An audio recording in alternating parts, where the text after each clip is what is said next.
Alors, lorsqu'on veut utiliser la boussole pour faire les différentes mesures, donc on peut premièrement l'utiliser pour faire une mesure d'azimut, donc pour mesurer l'orientation, soit l'orientation de la pente ou l'orientation des différents points de repère qu'on va utiliser là, pour faire le plan de localisation de notre tranchée.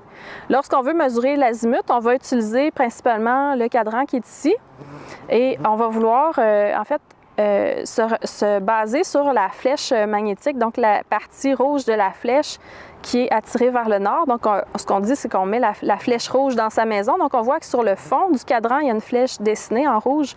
Donc, il faut placer la flèche magnétique dans la flèche rouge dessinée. Une fois qu'ils sont bien alignés, on est prêt à faire notre lecture. Donc, pour faire notre lecture, en fait, il faut s'assurer dans un premier temps de pointer l'élément dont on veut mesurer l'orientation avec la petite encoche qui est située là, au bout du miroir de la boussole ici. Donc, on se place par exemple à l'emplacement de notre tranchée, on vise le point de repère dont on veut mesurer l'orientation, on place le cadran, donc les flèches alignées, et on fait notre lecture juste ici, donc à l'endroit où on aperçoit un petit trait blanc. Donc ici, je suis à un petit peu plus de 220 degrés, entre 220 et 230, ce qui correspond à une orientation pas mal sud-ouest. Donc j'ai l'ouest ici, le sud ici, puis je suis pas mal à mi-chemin entre les deux.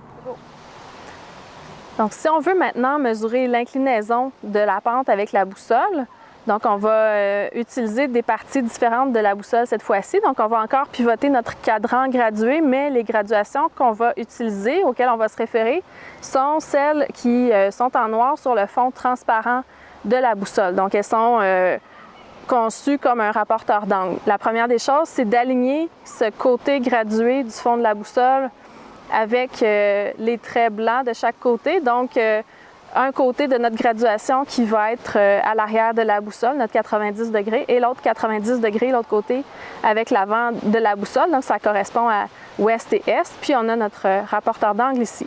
Ensuite, dans le fond de la boussole, on a une flèche rouge qui n'est pas la flèche magnétique ni la flèche dessinée sur le fond. Elle est, en fait, c'est une flèche rouge qui est sur un petit triangle transparent puis qui est mobile, qui, elle, une fois qu'on va remonter notre boussole pour la placer de façon parallèle à l'inclinaison du terrain. Donc, la flèche rouge, elle va pointer vers le bas, puis par rapport à notre graduation, va pointer l'angle qui correspond en degrés à l'inclinaison de notre pente. Donc, on va avoir une personne du côté de la corde, donc à l'arrière de la boussole, qui va utiliser l'encoche ici pour viser vers le haut de la pente, en maintenant le rebord parallèle au terrain. Idéalement, s'il y a une personne qui peut se placer en haut de la pente pour viser cette personne-là, viser ses yeux avec l'encoche de la boussole, c'est encore mieux, surtout en milieu boisé où c'est plus difficile de voir la surface du sol. Et on peut avoir une personne juste à côté ici qui va faire la lecture pendant qu'une personne fait la visée.